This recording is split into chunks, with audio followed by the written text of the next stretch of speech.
Kitab Ezra. Ketika lawan orang Yehuda dan Benyamin mendengar bahwa orang-orang yang pulang dari pembuangan itu sedang membangun bait suci bagi Tuhan Allah Israel, maka mereka mendekati Zerubabel serta para kepala kaum keluarga dan berkata kepada mereka, "Biarlah kami turut membangun bersama-sama dengan kamu, karena kami pun berbakti kepada Allahmu sama seperti kamu.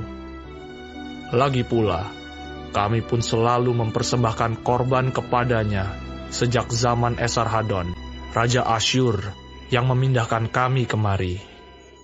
Tetapi Zerubabel, Yesua, dan para kepala kaum keluarga orang Israel yang lain berkata kepada mereka, "Bukanlah urusan kita bersama, sehingga kamu dan kami membangun rumah bagi Allah kami. Karena kami sendirilah yang hendak membangun bagi Tuhan, Allah Israel, seperti yang diperintahkan kepada kami oleh Kores, Raja negeri Persia." Maka penduduk negeri itu melemahkan semangat orang-orang Yehuda dan membuat mereka takut membangun.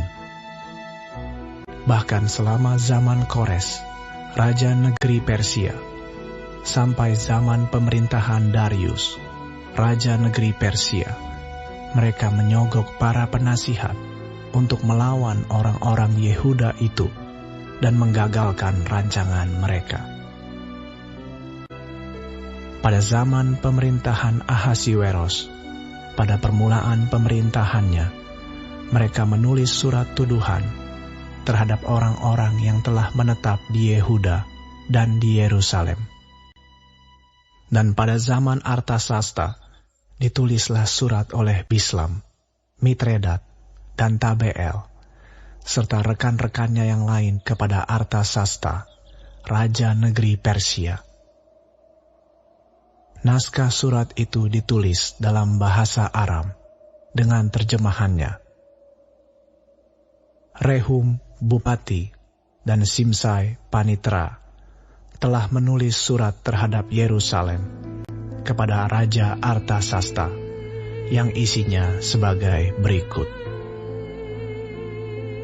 Pada waktu itu ditulislah surat itu oleh Rehum Bupati dan Simsai Panitra, serta rekan-rekan mereka yang lain, para hakim, dan punggawa dan pegawai-pegawai, orang Persia, orang-orang dari Erek, dari Babel, serta orang-orang dari Susan, yaitu orang-orang Elam, dan bangsa-bangsa lain, yang oleh Asnapar, yang agung dan mulia itu, dipindahkan dan disuruh menetap di kota Samaria dan di daerah yang lain sebelah barat sungai Efrat. Inilah salinan surat yang dikirim mereka kepadanya. Ke hadapan Raja Artasasta, dari hamba-hamba Tuanku, orang-orang di daerah sebelah barat sungai Efrat.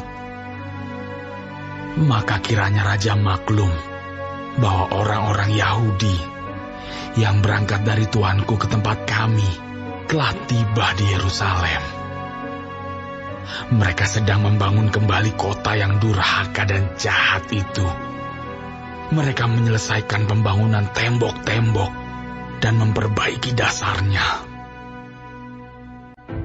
Kiranya Raja maklum bahwa jikalau kota itu sudah dibangun dan tembok-temboknya sudah selesai, orang tidak lagi membayar pajak, upeti, atau bea, sehingga kota itu akhirnya mendatangkan kerugian kepada raja-raja. Sekarang, oleh karena kami mempunyai hubungan dengan raja, dan tidak patut bagi kami melihat raja kena celah, maka oleh sebab itu, kami menyuruh orang memberitahukan hal itu kepada raja, supaya diadakan penyelidikan dalam kitab riwayat nenek moyang tuanku. Di dalam kitab riwayat itu, tuanku akan mendapati dan mengetahui bahwa kota itu kota durhaka, yang selalu mendatangkan kerugian kepada raja-raja dan daerah-daerah, dan bahwa orang selalu mengadakan pemberontakan di dalamnya sejak zaman dahulu. Itulah sebabnya maka kota itu dibinasakan. Kami ini memberitahukan kepada raja bahwa jikalau kota itu sudah dibangun kembali dan tembok-temboknya sudah selesai, maka bagi tuanku kelak tidak ada lagi milik di daerah sebelah barat sungai Efrat.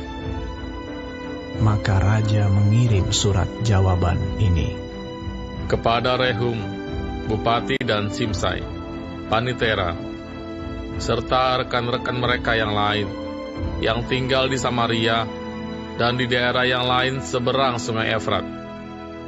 Salam. Maka sekarang, surat yang kamu kirim kepada kami telah dibacakan kepadaku dengan jelas. Lalu atas perintahku, telah diadakan penyelidikan dan didapati bahwa kota itu sejak zaman dahulu selalu bangkit melawan raja-raja, dan bahwa penduduknya selalu mendurhaka dan memberontak. Lagi pula, dahulu ada raja-raja yang berkuasa atas Yerusalem, yang memerintah seluruh daerah seberang sungai Efrat, dan kepada mereka dibayarlah pajak, upeti, dan bea.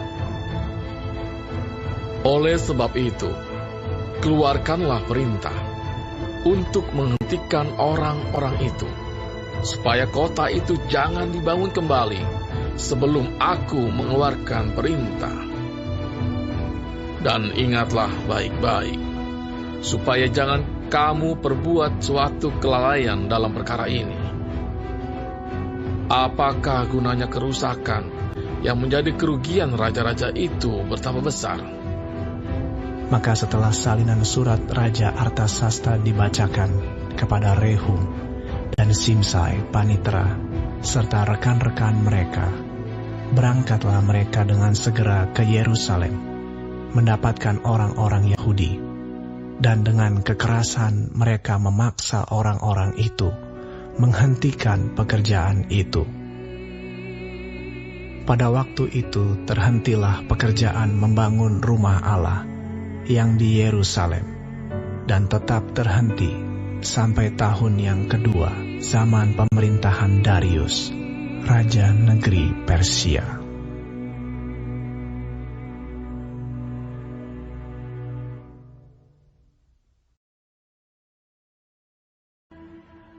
Kitab Ezra.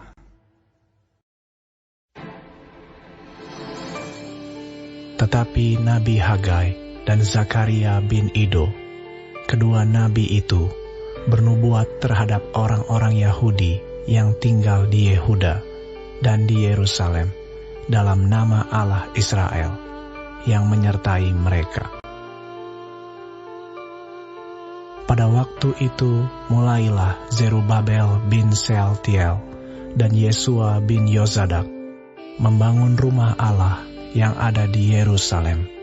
Mereka didampingi dan dibantu oleh nabi-nabi Allah.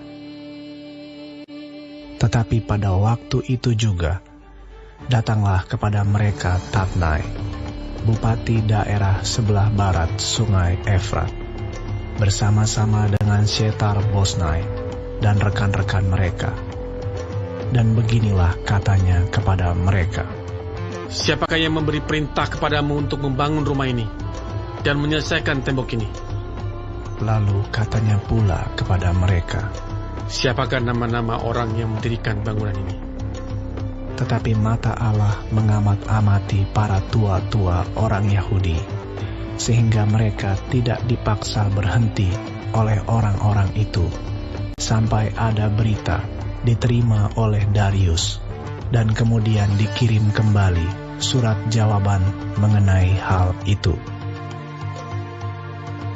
Inilah salinan surat yang dikirim Tatnai, bupati daerah sebelah barat sungai Efrat, bersama-sama dengan Setar-Bosnai dan rekan-rekannya, para punggawa daerah sebelah barat sungai Efrat, kepada Raja Darius.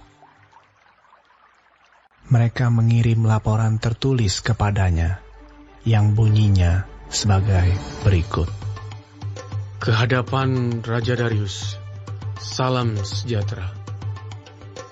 Kiranya Raja maklum bahwa kami datang ke daerah Yehuda, ke rumah Allah yang maha besar.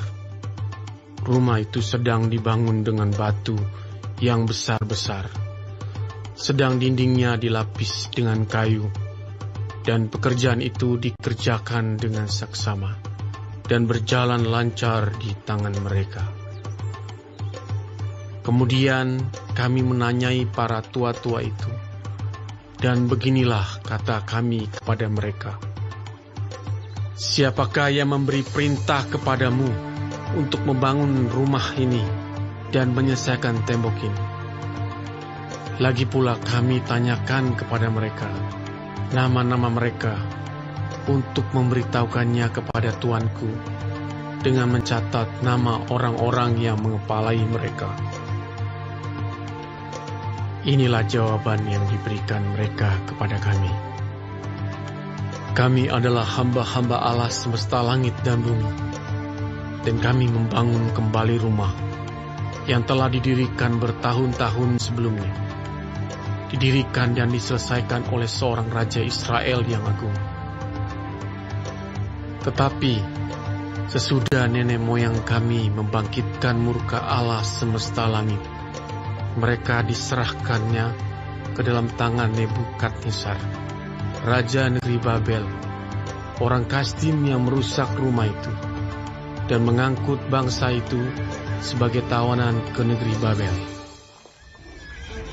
Akan tetapi pada tahun pertama zaman Kores, Raja negeri Babel, dikeluarkanlah perintah oleh Raja Kores untuk membangun rumah Allah ini.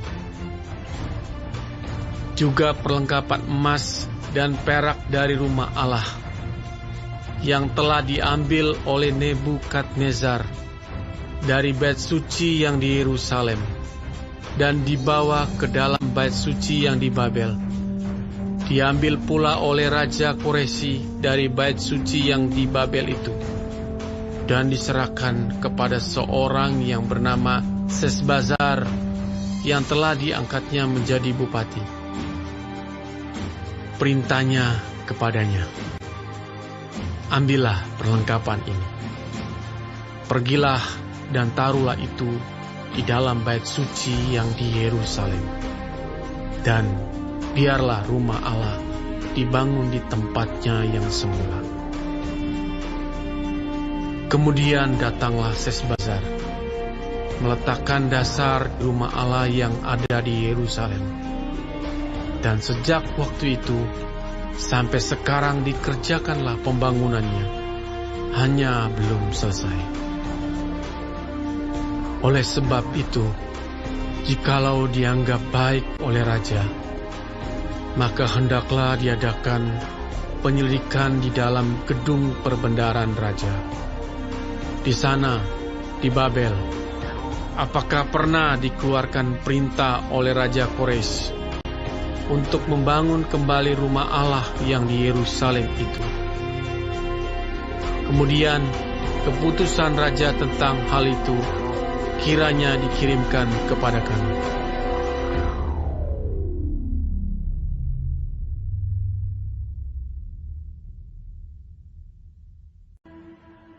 Kitab Ezra.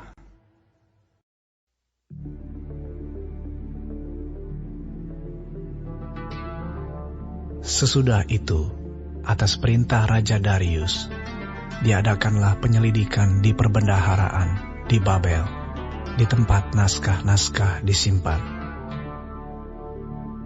Kemudian di Ahmeta, benteng yang di provinsi Media, didapati sebuah gulungan yang isinya sebagai berikut. Piagam. Pada tahun pertama zaman Raja Koresi, dikeluarkanlah perintah oleh Raja Koresi mengenai rumah Allah di Yerusalem. Rumah itu haruslah dibangun kembali sebagai tempat orang mempersembahkan korban sembelihan dan korban api-apian.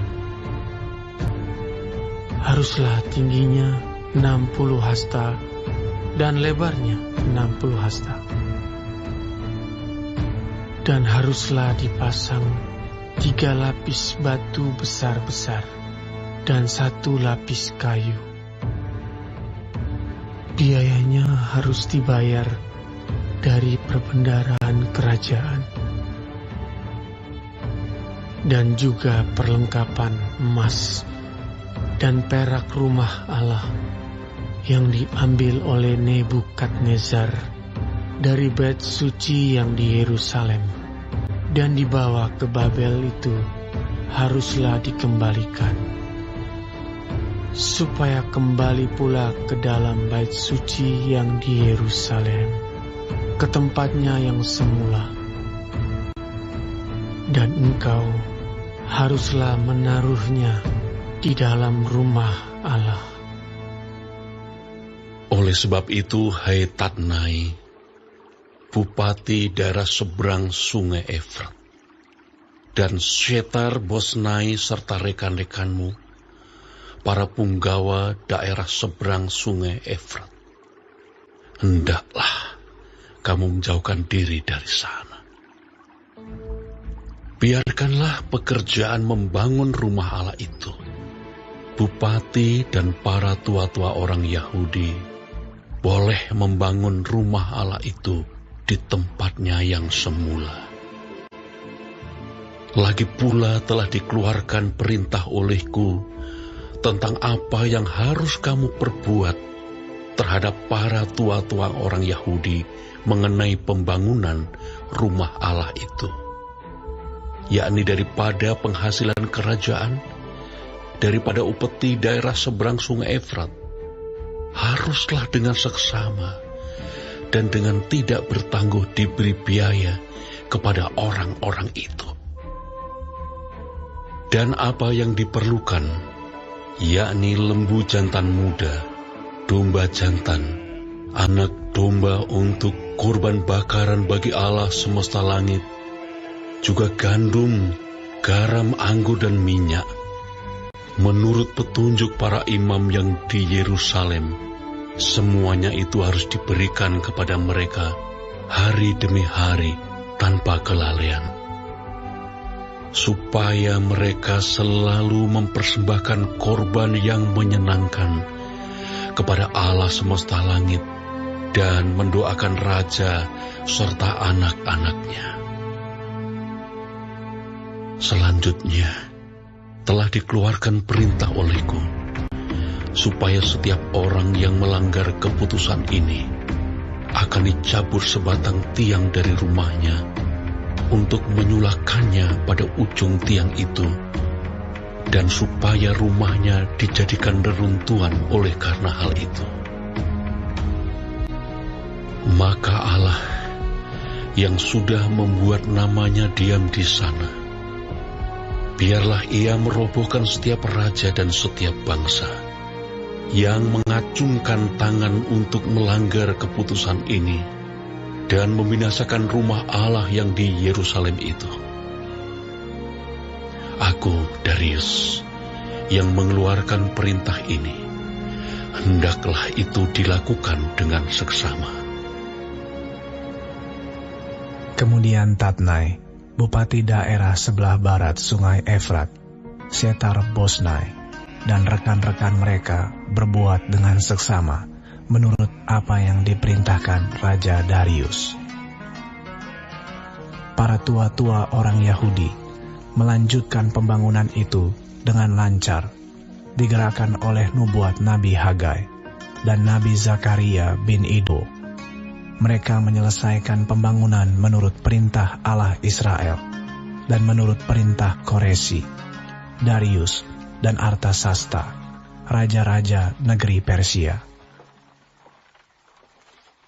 Maka selesailah rumah itu pada hari yang ketiga bulan Adar, yakni pada tahun yang ke-6 zaman pemerintahan Raja Darius. Maka orang Israel, para imam, orang-orang Lewi, dan orang-orang lain yang pulang dari pembuangan merayakan pentahbisan rumah Allah ini dengan sukaria.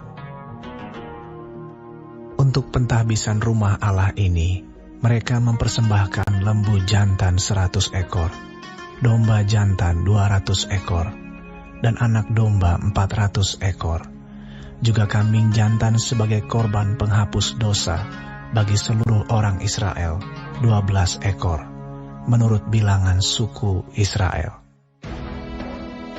Mereka juga menempatkan para imam pada golongan-golongannya, dan orang-orang Lewi pada rombongan-rombongannya, untuk melakukan ibadah kepada Allah yang diam di Yerusalem, sesuai dengan yang ada tertulis dalam kitab Musa. Dan pada tanggal 14 bulan pertama, mereka yang pulang dari pembuangan merayakan Paskah. Karena para imam dan orang-orang Lewi bersama-sama mentahirkan diri, sehingga tahirlah mereka sekalian. Demikianlah mereka menyembelih anak domba Paskah bagi semua orang yang pulang dari pembuangan dan bagi saudara-saudara mereka, yakni para imam, dan bagi dirinya sendiri. Orang-orang Israel yang pulang dari pembuangan memakannya, dan demikian juga setiap orang yang memisahkan diri dari kenajisan bangsa-bangsa negeri itu, lalu menggabungkan diri kepada mereka untuk berbakti kepada Tuhan Allah Israel. Lagi pula mereka merayakan hari raya roti tidak beragi dengan sukacita 7 hari lamanya, karena Tuhan telah membuat mereka bersukacita. Ia telah memalingkan hati raja negeri Asyur kepada mereka, sehingga raja membantu mereka dalam pekerjaan membangun rumah Allah, yakni Allah Israel.